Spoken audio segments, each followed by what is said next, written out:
بسم اللہ الرحمن الرحیم۔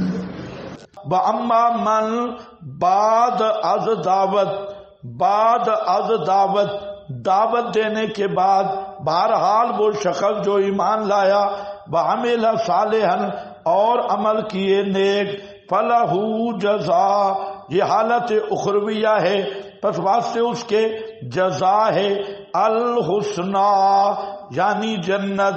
الحسنہ یہ جنت کے ناموں میں سے نام ہے، جیسے ان الذین سبقت لہم من الحسنہ، سمجھے؟ کلن وعد اللہ الحسنہ، سارے صحابہ کے ساتھ اللہ نے حسنہ کا وعدہ کیا ہے۔ یہ حسنہ کیا ہے؟ جنت کا۔ حسنہ کیا ہے؟ جنت کا۔ حسنہ نام ہے جنت کے ناموں میں سے، کیونکہ جگہ بہت خوبصورت ہے اس لیے اس کو حسنہ کہتے ہیں۔ فَسَنَقُولُ لَهُ مِنْ أَمْرِنَا يُسْرًا،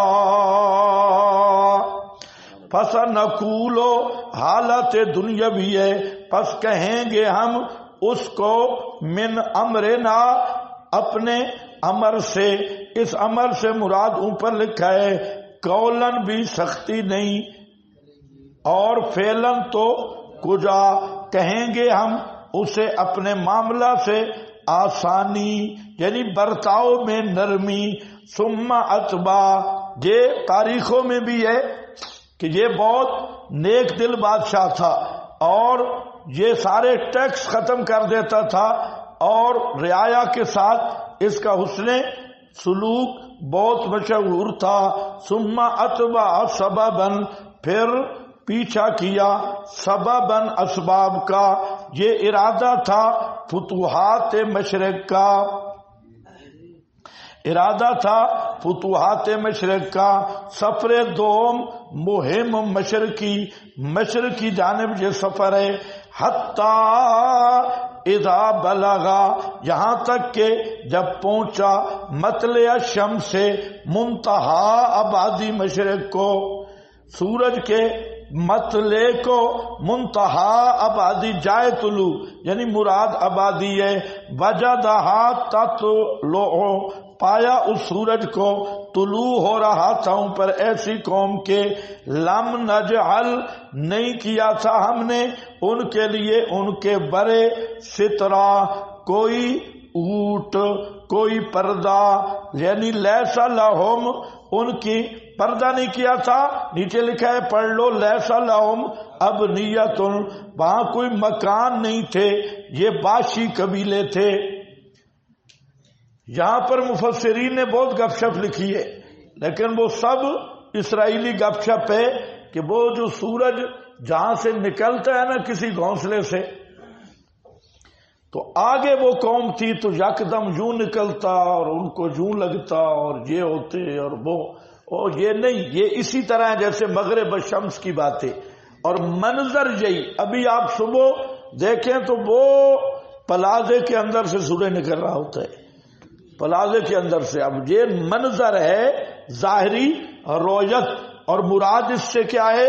منتہا آبادی مشرق میں جہاں آبادی، تو جہاں واشی قبائل تھے، جنگلی قبائل جنہوں نے کوئی عمارتیں نہیں بنائی ہوئی تھی، جنگل کے باسی اجڈ قوم، ان کی طرف اشارہ ہے کہ وہاں پہنچے۔ وجدہا، اب بھی ہندوستان اور ان ایریوں میں اور ملیشیا انڈونیشیا میں بزرگوں سے سنا ہے کہ ایسی آباد ہیں لوگ جو اب بھی واشی قبائل ہیں اور جنگلی جانور ہیں۔ کبھی سنا دیکھا ہے؟ ہاں، اب تو آپ کے پاس نیٹ ہے، نیٹ کے ہوتے ہوئے ساری دنیا کے ننگے نیٹ میں ہیں۔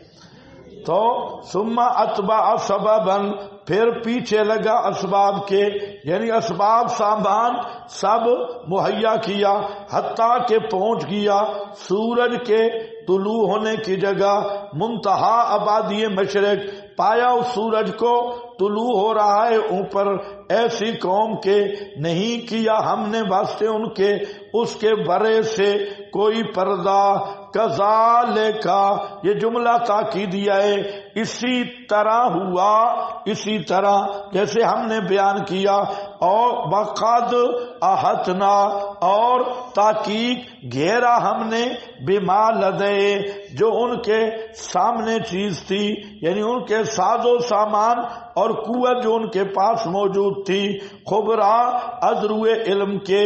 اب سما پھر ان فتوحات کے بعد، مشرق مغرب کی فتوحات کے بعد، پھر سامان سفر باندھا اور پیچھے لگا اسباب کے۔ اس سفر کا قرآن نے ذکر نہیں کیا، یہ کس جانب سفر تھا؟ معروف عند العلماء یہ شمال کی جانب کا سفر ہے، خیبر پختونخوا کی طرف، چترال ایریا، اور وہاں ایک ہے کلاش، ان کے بارے میں بھی مشہور ہے کہ یہ ذوالقرنین کے ساتھ آئے تھے اور سکندر کے ساتھ آئے۔ ذوالقرنین وہاں جو کلاشی مذہب ہے، خاص مذہب، ان بھی ماشاءاللہ کئی خصوصیات ہیں۔ وہ جب کوئی بندہ مر جائے تو دعوتیں بہت سارے 100 150 200 تک دمبا ذبح کرتی ہیں اور ڈھول بجاتی ہیں، ڈھول بجاتے ہیں خوب، اور اس میت کا جتنا سامان جو کچھ بھی ہو وہ پہلے تو قبر میں ساتھ دفن کرتے تھے، اس کے پیسے زیورات گانے چانے سب کچھ ادھر دفن کرتے۔ بعد میں پاکستانیوں نے وہاں سے قبریں کھول کے چوری کرنا شروع کر دی، تو اب کوئی پتہ نہیں کرتے ہیں یا نہیں۔ بہرحال انہوں نے ایک مکان بنایا ہے، ہم نے دیکھا ہے وہ مکان، وہ بڑا سا مکان ہے، تو وہ اس میں جو حیض والی عورتیں ہوتی ہیں، نفاس والی، تو وہ بہت بڑی ایک حویلی ہے پار، وہ اس میں باڑے میں جمع کرا دیتی ہے حیض نفاس والی۔ وہاں ایک نالا ہے، جب وہ حیض سے فارغ ہوتی ہے تو اس میں پھر وہ غسل کر کے پھر گھر لے آتی ہے، اور جو ہی ایام ماہواری شروع ہوتی ہے تو ساری ماہواری والی زنانیاں اس باڑے میں رہتی ہے۔ اور بھی ان کے بڑے خصائص ہیں۔ پرویز مشرف کے داماد بھی ہیں، تقریباً سارے کلاش والے۔ ہاں بھائی، تو اب مسئلہ یہ ہے کہ یہ سفر کہاں کا تھا؟ شمال کا۔ اتبع سببا حتی اذا بلغا، یہاں تک کہ جب پہنچ گیا درمیان دو سدین ہیں، دو بڑے بڑے سد پہاڑوں کے، وجدا من دونہما قوما، پایا ان کے برے ایک قوم کو، لا یکادون یفقہون قولا، نہیں قریب تھا کہ سمجھیں کسی بات کو، بوجہ اجنبیت لغت یا قلت فہم، یہ ان کا تھے یا تو غیر مقلد۔ لا یکادون یفقہون قولا، فقہ سے خالی لوگ تھے، قول کو سمجھنے والے نہیں تھے، بالکل اجنبی لوگ، اور یہ بھی بالکل ان کے بھی دولو شاہ والے چوہے والی سریاں ہیں۔ لا یکادون یفقہون قولا، یہ ایک قوم تھی۔ قالو یا ذوالقرنین، کہا اے ذوالقرنین، تو جب سمجھتے نہیں تھے، اوپر لکھا ہے بذریعہ ترجمان، کوئی نہیں لکھا، بذریعہ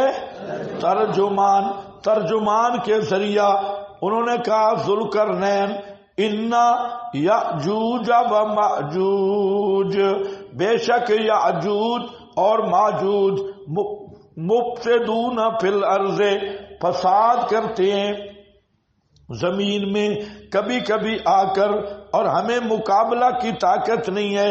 فَحَلْ نَجْعَلُ لَكَ، پس کیا ہم جمع کریں آپ کے لیے چندہ، عَلَىٰ أَن تَجْعَلَ، اس شرط پہ کہ آپ بنا دیں ہمیں درمیان ہمارے اور درمیان ان کے سدن، دیوار، ان کے درمیان دیوار بنا دیں. قال ما مکنی، کہا کہ جو اللہ نے مجھے تمکین عطا کی ہے اور مال و اسباب عطا کیے ہیں، ربی میرے پروردگار نے، بہتر ہیں تمہارے چندے کرنے سے. تم چندے کی ضرورت نہیں، میرے پاس سامان موجود ہے.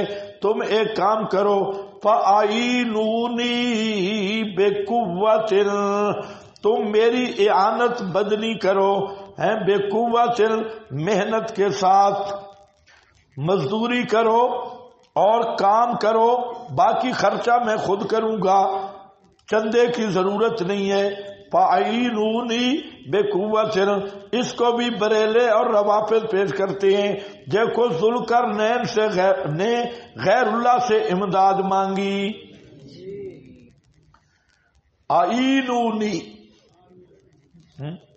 ویسے کتنے دھوکے باز ہیں اور کیسے تلبیس کرتے ہیں. عوام الناس کو مشرک بنا کے انہیں چاس آتی ہے، اور دلیلیں کیسی؟ اب عوام بیچاری کی بالکل نمرود والی دلیل ہے. آنا اوہی با امید ما تعطل اسباب، تو جہاں اعینونی بقوت، اس کا منکر بلا کون ہے؟ کوئی سمجھ نہیں، اس کا منکر ہے. میں نے پہلے بات کر دی ہے مفصل کہ تحت الاسباب جو امداد ہے، یہ مشرک بھی اپنے معبود کی توہین سمجھتا ہے. یہ بات ذرا ذہن میں رہے، اور لیتا بھی نہیں، معبود کی توہین بھی سمجھتا ہے اور معبود کی تعظیم سمجھتا ہے. ما فوق الاسباب امور میں مدد چاہنا، جیسے میں نے کہا یہاں گاڑی ہے پھنسی ہے، مرشد بیٹھا ہے، کہے گا مرشد جی ذرا دھکا لائیو؟ کبھی بھی نہیں کہے گا. پانی پڑا ہے، مرشد جی بھی بیٹھے ہیں، پیر سرکار، مرید کہے گا مرشد ذرا پانی بھر کے مجھے دے دے. یہ ادب سمجھے گا یا بے ادبی؟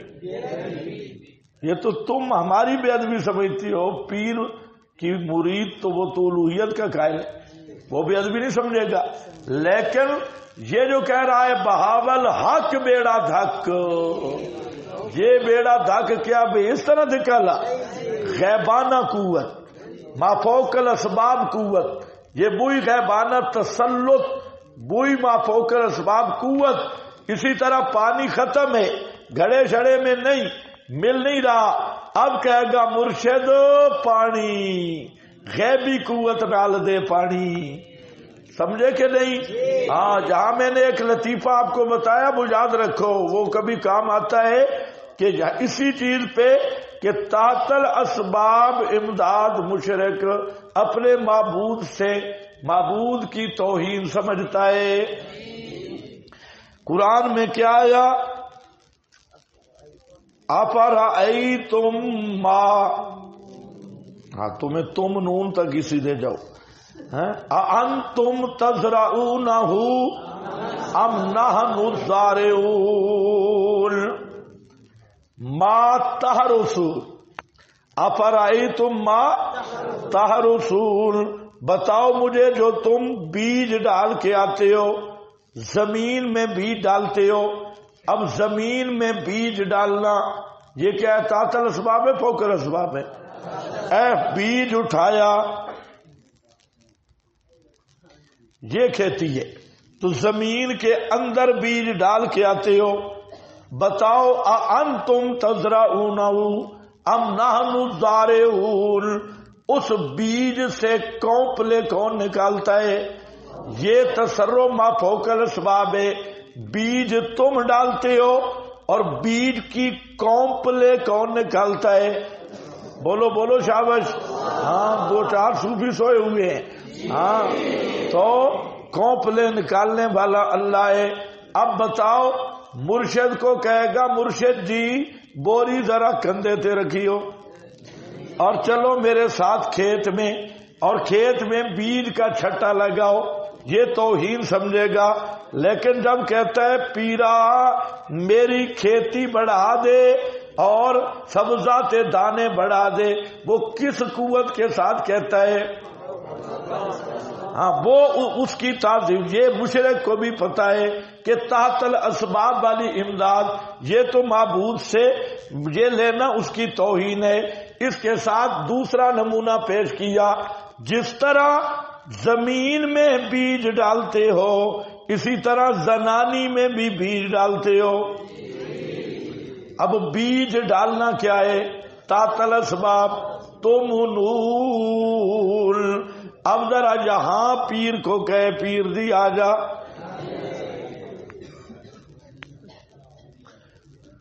تحت الاسباب میں نہیں بلائے گا۔ توہین ہے یا نہیں ہے؟ ہاں، مرشد کو کہو مرشد آمیں آ جا، مرشد جی تم نون تھوڑا امداد کر، یہ کمزور ہے۔ تو یہ وہ مشرک کرتا ہے جو بالکل گیا گزرا اور نوراتے کے لیے چھوڑ آتا ہے، تو وہ ہوتی ہے تم نور میں امداد تحت الاسباب۔ ورنہ یہ کہتا ہے پیر پتر دے لے ککڑ تے دے پتر، ککڑ رتا لال شاہ جمال، تو کیا مقصد ہوتا ہے بھئی اے والا پتر دے تم نون والا؟ ہاں، ادھر نہیں آنے دیتا۔ ہاں، ادھر اگر پیر آئے گا بھی صحیح تو غیرت والا مرید کہے گا نا بھائی نا، وہ کہے میں بیٹا دے رہا ہوں، تو یہ بھی سمجھتا ہے بھائی انو نہیں دینا بیٹا۔ ادھر یہ خود قابو ہے کیونکہ کیا ہے تعطل اسباب، اور پیر کو کیا کہہ رہا ہے بیٹا دے فوق الاسباب، یہی وہی تصرف فوق الاسباب ہے۔ تو جہاں اعینونی بے قوت، کون سی اعانت ہے؟ تحت الاسباب، ما تحت الاسباب والی اعانت، میری اعانت کرو۔ نیچے لکھا ہے بدنیا بے قوت، محنت کے ساتھ، اجعل بینکم، کر دوں بنا دوں گا تمہارے درمیان اور درمیان ان کے ردمن الحاجز القوی، مضبوط دیوار، مضبوط رکاوٹ۔ اب وہ کیا ہے؟ اعینونی، وہ کیا چیز ہے؟ فرمایا آتونی، لے آؤ میرے پاس ٹکڑے لوہے کے، زبرا، تختے لوہے کے، بڑے بڑے لوہے کے تختے لے آؤ۔ یہ رکن اعظم تھا، اس کے علاوہ اور سامان بھی منگوایا ہوگا، تو بڑے بڑے ٹکڑے لوہے کے، حتی اذا ساوا، حتی کہ جب برابر کر دیا، صدفین، دو پہاڑوں کے کناروں کے درمیان، ایک پہاڑ ادھر تھا ایک پہاڑ ادھر۔ وہ جو لوہے کے، آج بھی لوہے والی شٹرنگ کی جاتی ہے، لوہے والی شٹرنگ بہت مضبوط ہے، انہوں نے بھی لوہے کے زبر الحدید، معلوم ہوتا ہے شٹرنگ بہت پرانی ہے۔ ذوالقرنین نے بھی یہی لوہے والی شٹرنگ کی، سٹیل والی، اور یہ تختے زبر ملا کے اس میں سیسا پگھال کے اور مضبوط دیوار، آج افرغ علیہ، پلٹوا دوں میں اوپر اس کے، قطرہ تانبا پگھلا ہوا تانبا اس پہ ڈال دوں۔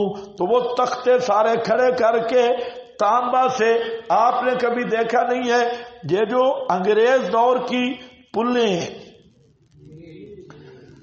اس میں سیمنٹ نہیں ہے، اس میں سارا لوہا ہے، اور جدھر بھی جاؤ پلیں شلیں اب بھی وہ بنی ہوئی اور بہت مضبوط ہے۔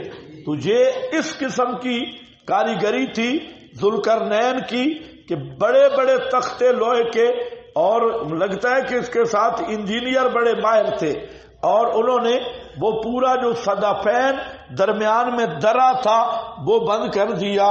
آتونی زبر الحدید، حتیٰ کہ جب برابر ہو گیا صدفین کے، صدفین کا معنی لکھا ہے دو کناروں دونوں پہاڑوں کے، فرمایا انفخو، اب اس میں آگ جلاؤ، حتیٰ کہ جب بنا دیا اس کو لال انگارا، پھونک مار مار کے، پھونکے کوئی منہ سے نہیں تھی، ان کے ساتھ ترتیب تھی کہ آگ جلانے کی، تو وہ خود پورے کا پورا لوہے کے زبر، تختے اور سٹیل، وہ سارا تانبا پگھلا ہوا، یہ سارا یک جان ہو گئے۔ اب فرمایا کہ لے آؤ، میرے اس کو بالکل لال انگارا کر دیا، پھر کہا کہ لے آؤ میں پلٹوا دوں اوپر اس کے تانبا، قطر جو پہلے تیار ہو چکا تھا، پس نہیں طاقت رکھیں گے وہ یاجوج ماجوج یہ کہ چڑھ سکیں اس پر، اور نہیں طاقت رکھیں گے اس میں سوراخ کرنے کی، نہ پھاڑ سکیں گے نہ چڑھ سکیں گے۔ قالا ھذا رحمۃ من ربی،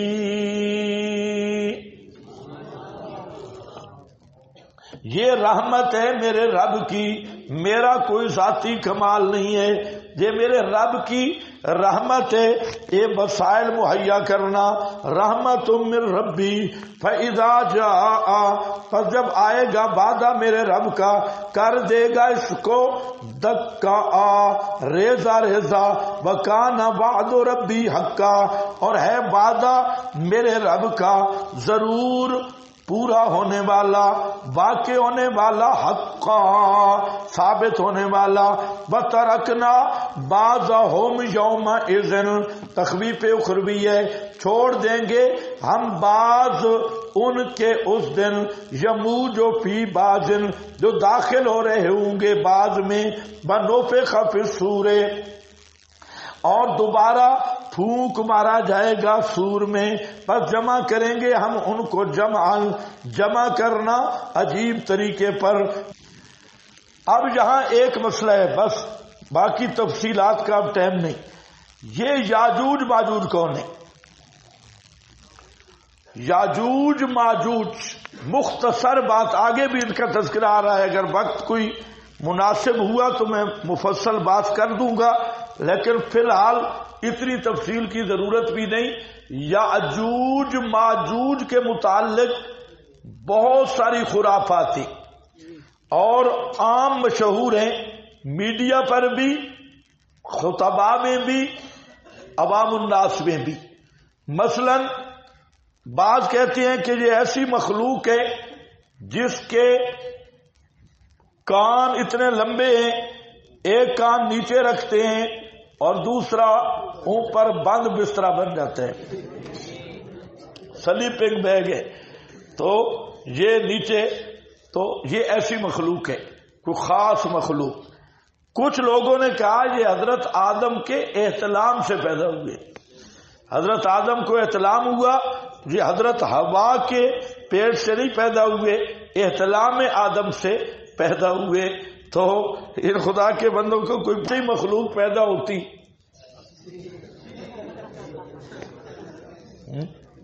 تو پھر تو ایک ایک طالب علم کے 100 بیٹے ہوتے، 150 بیٹا ہوتا۔ ہاں بھائی، احتلام سے مخلوق پیدا ہو رہی، کچھ عقل والی بات ہوتی ہے۔ آپ نے سنا ہوا ہے یہ مسئلہ؟ اچھا، اتنا معروف مسئلہ ہے، بڑے بڑے مفسرین حضرات نے ارشاد فرمائے، بزرگوں سے سنا ہے، نہیں یہ لکھنے والے مباحث ہیں، یہ گپے مباحثوں نے لکھی ہیں۔ ہاں بھائی، تو یہ گپے پھر مشہور ہے جناب، وہ دیوار کو چاٹتے رہتے ہیں اور وہ تھوڑی سی جب رہ جاتی ہے تو کہتے ہیں کل چاٹیں گے، اور پھر اگلے دن وہ دیوار پوری ہوتی ہے اور وہ کہیں پیچھے کھڑی ہے، اور اس پہ پھر ملحدین نے اعتراض کیا کہ وہ دیوار کدھر ہے، دنیا تو ساری ہم نے چھان ماری ہے، وہ دیوار ہے کدھر؟ تو ہم کہ خیر تم تو ان کو کہو بکواس کر رہے ہو، تم نے کہا دنیا چھان ماری ہے۔ دنیا کے زمین کے ایسے حقائق ہیں جو تمہارے باپ کو بھی پتہ نہیں ہے، زمین چھان ماری ہے اس گپے. تم نے دیکھا کیا ہے مینڈک؟ ہاں وہی گٹر والے مینڈک سمجھتا ہے سمندر میں. اللہ نے زمین میں ایسی راز رکھے ہیں کہ ان کے باپ کو بھی پتہ نہیں. یہ ایسی بات نہیں ہے. اصل بات جو عام طور پہ حضرت شیخ القرآن رحمت اللہ علیہ، شیخ پنڈی والے، پنج پیر والے شیخ القرآن رحمت اللہ علیہ، اور مولانا حفظ الرحمان جن کی کتاب ہے قصص القرآن، معروف کتاب ہے، وہ قصص القرآن ہے حفظ الرحمان کی سہروی کی، بہت اچھی کتاب ہے. تو خلاصہ یہ کہ یہ جو یاجوج ماجوج ہے یہ یافس بن نوح کی اولاد ہے.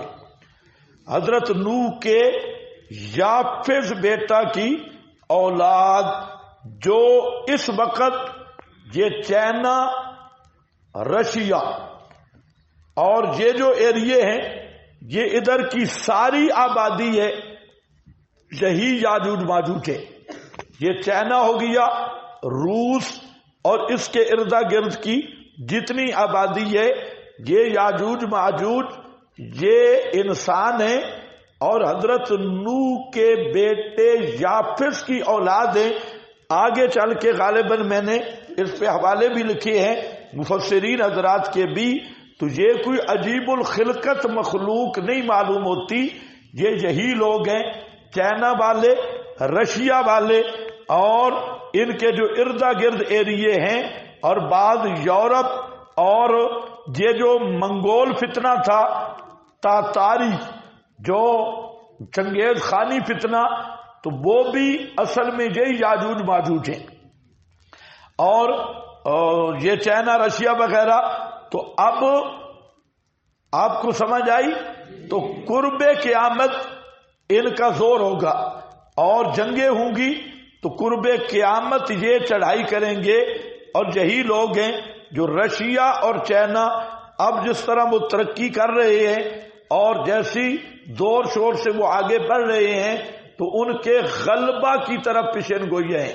قیامت کی جتنی پیشین گوئیاں ہیں، آج کل میڈیا پہ چند ایک پاگل لگے ہوئے ہیں. ایک وہ اوریا مقبول جان پورا شیطان جو پوری تحریف کرتا ہے، قرآن کی بھی حدیث کی بھی، کسی چیز کا پتہ نہیں. ایک دوسرا چبل سا ہے، اس کی پیشین گوئیاں، وہ بھی صحافی ہے، تو قرآن حدیث فٹ کرتی ہیں. اس لیے یاد رکھو یہ جو پیشین گوئیاں ہیں، بڈھا سا ہے، پیشین گوئیاں ہیں، یہ صرف اشارات ہیں، استعارے ہیں، اشارات ہیں. کوئی متعین اور معین مفہوم کی یہ پیشین گوئیاں نہیں ہیں.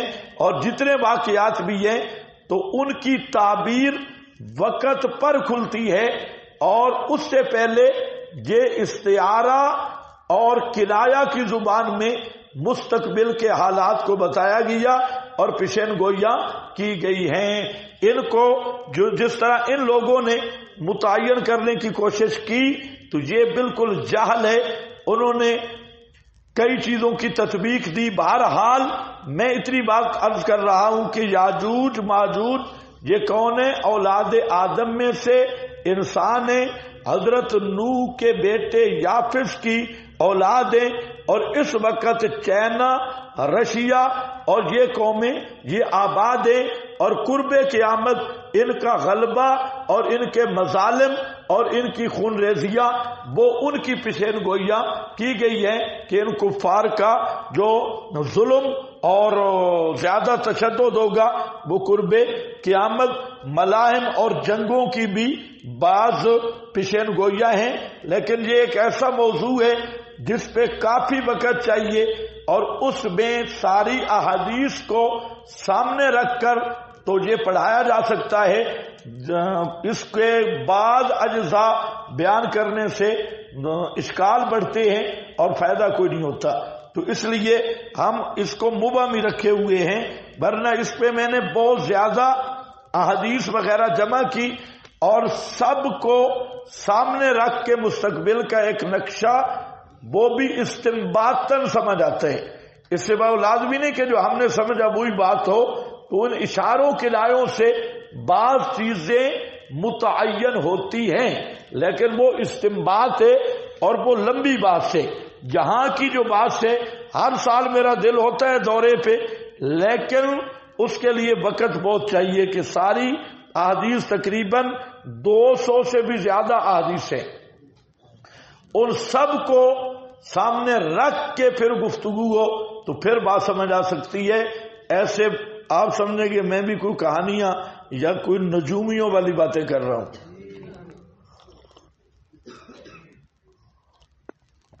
اب دیکھیں جی، سمجھ آ گئی یاجوج ماجوج؟ ہاں، یہ رشیا چائنا والے ہیں. چلو